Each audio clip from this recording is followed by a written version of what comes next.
Salut les amis, ici Théostra, on se retrouve aujourd'hui pour une petite vidéo bien sympa, un petit tutoriel de base pour les débutants. Il y aura au menu le top, comment jouer, le jungle, comment jouer, le mid, comment jouer, le carry, comment jouer, et le support, comment jouer. Des petites choses très basiques, en soi, pas très compliquées. Le solo top. Alors le top, qu'est-ce que c'est? C'est tout simplement la lane où il faut résister un maximum. C'est souvent du 1 contre 1, c'est très rarement du 1 contre 2. Sauf quand vous êtes débutant, des fois les gens ne savent pas jungler, du coup il y a deux tops. Malheureusement, c'est la vie. Le problème c'est que si vous jouez en mode draft, faut toujours prendre le counter à l'ennemi. Faut deviner qui sera le top. Ce n'est pas trop un problème puisque c'est souvent des briseurs ou des off-tanks, voire des tanks. Le souci aussi, c'est que si vous jouez en mode aveugle, vous n'avez pas la vision de l'adversaire. Donc prenez un personnage qui a des contrôles et qui est assez tanky en start. Parce que sinon, ça va être chaud pour vous. Le truc, c'est qu'il faut savoir l'astit. Les lastites, faites que des lastites. Comme ça, votre jungler aura aucune difficulté à ganker. Un peu l'agresser pour éviter qu'il prenne l'XP. Pas très compliqué en soi. Sauf si vous avez votre counter en face. Là, il faut vraiment jouer la défense. La défense, très basique. Vous ne bougez pas trop de votre tour. Vous essayez de choper quand même l'XP des creeps qui vont crever, même si vous les tuez pas. Et rien de très spécial. En attendant votre jungler, demandez toujours au jungler de venir si vous êtes dans la merde. Il n'y a pas d'autre chose à faire. Si vous ne pouvez rien faire, demandez au jungler un gank. Ce n'est pas possible autrement. Ce qui vient de se passer à l'écran, c'est tout simplement un gank basique. Je n'ai pas vu le solo top poser une ward. Si vous ne le voyez pas poser de ward, signalez-le. Si vous le voyez poser une ward, signalez-le aussi. Comme ça, le jungler n'aura pas trop de problèmes à se faire. Ensuite, ne pas oublier, là, je vais montrer, exemple, j'ai le ganker ennemi qui est dans le buisson où j'ai posé la ward. Et là, Lee Sin va venir m'aider à essayer de le tuer. C'est une reproduction, il n'y a pas d'ennemis, hein, bien sûr. On n'est pas au pays des bisounours non plus, ça se passe pas toujours comme on veut, hein, ma foi. Donc là, Lee Sin a contourné. Il a un bouclier qui lui permet de sauter sur ses wards, très pratique avec la lanterne de Vriggle. L'ennemi est dans le buisson, accompagné. Dès que le jungler gank, accompagnez-le. Ne serait-ce que pour avoir l'assist et aussi pour l'aider, parce que seul, il ne peut rien faire. Voilà, maintenant je vais vous montrer un gank comme devrait se faire si l'ennemi avait posé une ward. Lee Sin va à droite, je suis à gauche, l'ennemi est à peu près où c'est qu'il y a les sbires là. Ce qu'on va faire, c'est le prendre en sandwich. Petite technique très simple, Lee Sin va foncer, je vais foncer. Si je chope en premier, exemple, Nasus a un ralentissement, je l'utilise. Si Lee Sin arrive en premier, il va me le pusher et je ralentis. On a un peu foiré notre synchro, mais c'est pas grave, c'est le principe qui compte, vous voyez. Souvent, quand vous avancez trop, le mec a tendance à aller vers les broches, donc d'un côté, il avait raison. Sinon, le solo top n'a pas que le même truc. N'oubliez pas, en fait, quand vous solo top, de poser la ward dans le broche en dessous, justement pour éviter ce genre de gank. Si, exemple, vous commencez en bas, profitez, essayez de poser une ward comme ça, où c'est qu'il y a le Lee Sin qui est passé dans le broche, comme ça vous êtes sûr d'être tranquille. Mais faites gaffe, il y a Ninja Gang. Maintenant, le solo top n'a pas que cette lane. Le jungler est bloqué au mid parce qu'il doit def. Je demande au support de poser une ward quelque part planquée. Je me TP sur la ward pour pouvoir gank à sa place. Les ennemis au bot vont voir Lee Sin, le jungler, au mid.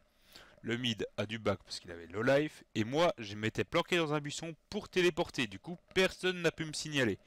Après, si c'est ward, c'est pas de bol. Mais au moins, ça peut faire fuir les ennemis et du coup, vos alliés seront sauvés. Le jungler.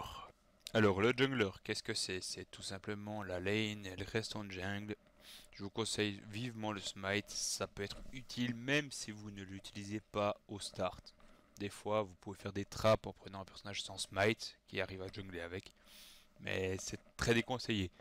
Personnellement je start avec une armure et des potions pour pouvoir résister aux coups des creeps et des potions pour me régénérer. Normalement, un jungler start blue. J'ai pris Xin justement pour l'exemple parce qu'il a besoin du bleu pour start. Ensuite, là, on n'a pas de middle, mais c'est pas grave. J'ai mon ami Volibear sur le top. J'ai pris par rapport à lui. Il a pris un tank. J'ai pris un assassin. il aurait pris un off-tank, j'aurais pris un off-tank.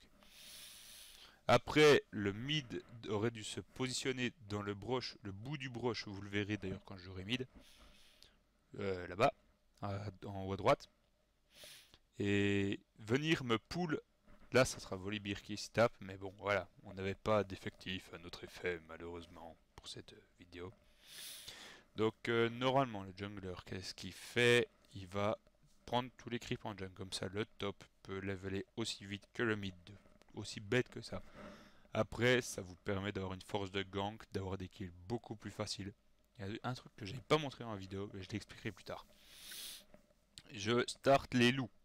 Les loups, histoire d'avoir un peu XP, et quitte à en donner un peu à mon Volibear, il en aura toujours, il perdra pas de temps.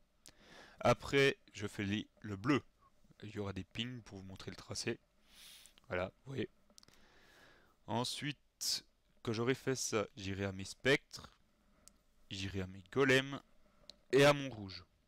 Si vous n'avez pas ça, si vous avez un personnage qui ne peut pas se faire le rouge au niveau 3, vous pouvez toujours faire bleu, loup, spectre, golem, loup, spectre, golem, bac, rouge. Un petit truc à savoir aussi pour le jungler, il doit être rapide, il doit très vite ganker. N'attendez pas d'être niveau 6 pour ganker, nous on l'a fait pour la vidéo parce qu'on avait le temps comme ça.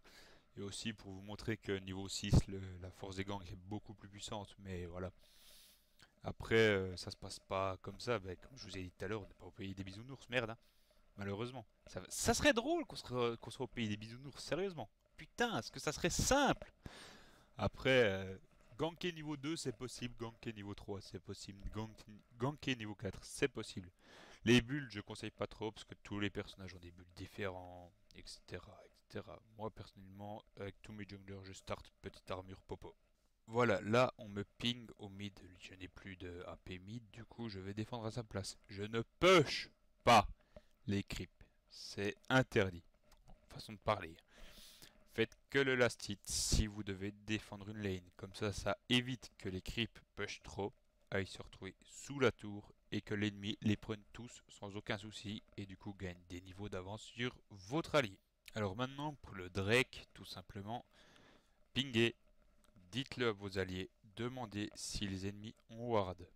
C'est pas très bête.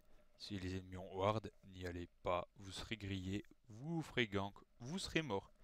S'ils vous disent non, il n'y a pas de ward, vous pouvez y aller. Et même le bot et le mid peuvent venir vous aider. Ça fait 150 gold à toute votre équipe, c'est la classe. Maintenant, le top me demande un gank. Très simple, j'y vais. Mais je vois que mon bleu est là. Je vais le faire et je ping mon ami Rise qui est au mid pour qu'il vienne m'aider. C'est bête. Et je lui donne le deuxième bleu. Essayez de toujours le donner au mid. Ça donne un avantage super. Mon allié n'a pas l'air de trop galérer. Bon bah voilà, on peut le faire. Là je l'ai pris, on n'avait pas de Rise sous la main, hein. Et là, nous allons gank top. Et j'y demande s'il y a une ward. Donc je me planque pour ça. Essayez toujours d'être hors portée de ward. C'est toujours pratique. Donc là, je lui écris un message en lui demandant si c'est ward ou non. Il me répond non, je passe par là. Après, ici, là, on va prendre le gros exemple pour ennemi. On lui fonce les deux dessus. C'est pas trop un problème. Ne le laissez pas tout seul, même s'il est low life, c'est un tank qui résistera un petit peu. Voilà, maintenant je veux gank. Je demande s'il y a une ward et il me répond oui. Donc, je fais la technique du tree-burst. Je ne passe pas par là, je contourne. Je demande une CV à mon allié au rouge, donc le support va me la poser. Ça évitera que le jungler adverse soit dans le coin et m'intercepte comme une grosse merde. Donc là, je compte gank. On va dire que l'ennemi il me signale que l'ennemi est dans le broche. Ce que je vais faire, c'est que je vais y aller en premier en claquant le ghost. D'où l'utilité. Vous pouvez jungler flash, mais voilà, c'est à l'avis de la personne. On le gank, je le prends de dos, je peux le bumper avec Zin. Lui, il peut arriver avec son Volibear, le bumper en arrière, et on peut avoir le kill. Après, ça arrive qu'ils arrivent à escape, mais on n'y peut rien. Un truc à ne pas faire, vous avez vu ce que j'ai fait? J'ai creepé pour lui. Ne jamais faire ça. Toujours laisser les creeps au top et au mid. Après, si la lane, il n'est pas là, comme je vous ai dit, vous faites que le last hit, vous ne laissez pas les sbires alliés push. Voilà, maintenant je suis au mid, je suis en train de pusher le mid histoire d'avancer plus vite. Là, le bot me demande de l'aide. On a pris Volibear pour un carry AD, voilà. C'est for the lol. Et du coup, je vais aller l'aider. Je lui demande si c'est ward ou non. Il va me dire oui, on utilise une ward ping pour vous différencier. Du coup, je vais faire la technique du Tree-Burst. Vous verrez, je vais passer par derrière pour éviter qu'il se fasse bouffer.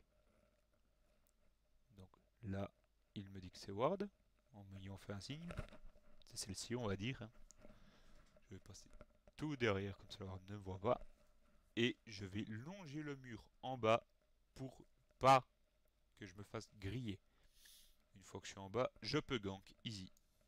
Le middle. Alors le mid, qu'est-ce que c'est? C'est une lane AP contre AP. Là, j'étais dans les broches où je vous disais avec le jungler. Il n'y a pas trop de problème, comme ça vous avez toute la vision. Là, vous voyez, vous êtes là, vous n'avez plus la vision. Il vous gank, vous êtes mort. Vous n'avez aucune chance de survie. Donc je vous conseille franchement de vous mettre au bout pour le pull. Ça vous évitera à vous et à vos alliés de crever.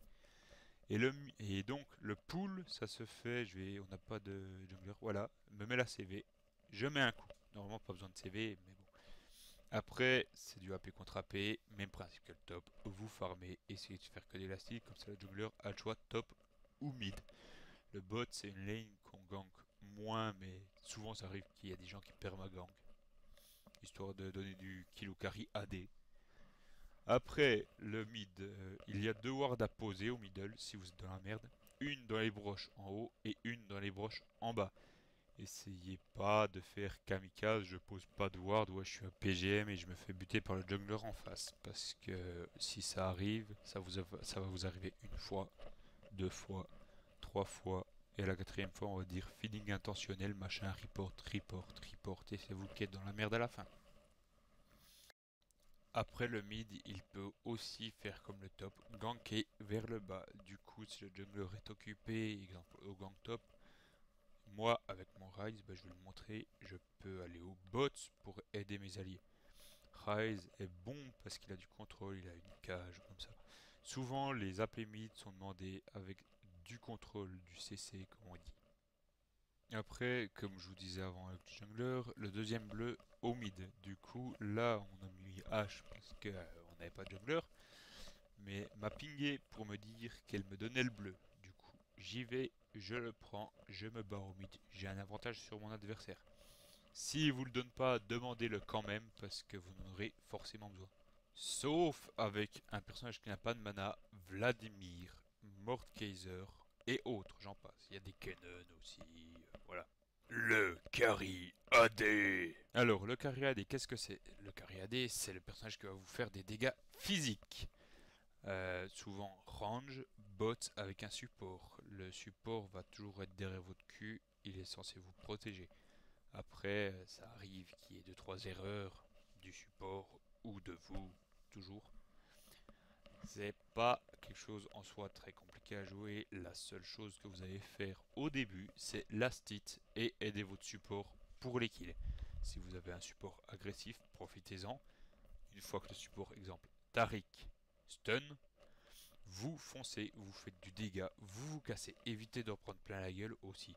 Alors le jungler, une technique que j'avais pas parlé avant, c'est la technique du ninja gank. On appelle ça comme ça parce qu'en fait le but c'est de venir depuis le tribe rush, de passer en bas, faire avancer les creeps, comme ça il peut passer dans le deuxième broche et une fois qu'il y est, il peut sauter sur l'adversaire sans que l'adversaire sache qu'il est là. Le support. Alors le support, qu'est-ce que c'est? C'est tout simplement la personne qui va protéger l'AD carry.